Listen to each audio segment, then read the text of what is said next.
रहमत उल्लाह का कौल है कि सुबहान तआला ने जन्नत को पैदा फरमाया तो इससे फरमाया कि दराज हो जाए। इसने पूछा, रब किस कदर शाद हुआ? 1 लाख बरस की मसाफत के बराबर।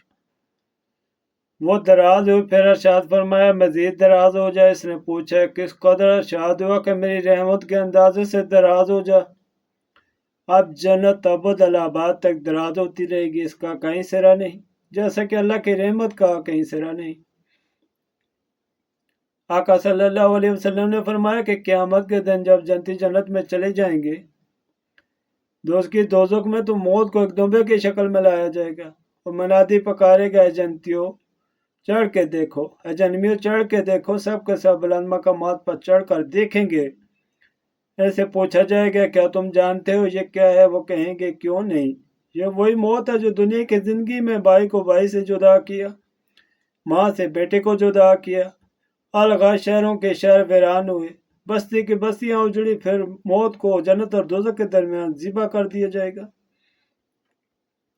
मुनादी पुकारेगा, जन्नतियों जन्नत में रहो, अब मौत नहीं, दोज़ख में रहो, अब हमेशा हमेशा।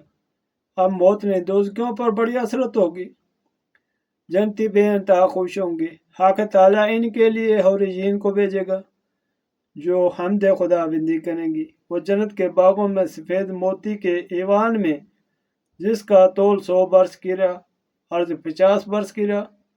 मर्द आका सल्लल्लाहु अलैहि वसल्लम के साथ, औरतें सैयदा फातिमा के साथ होंगी।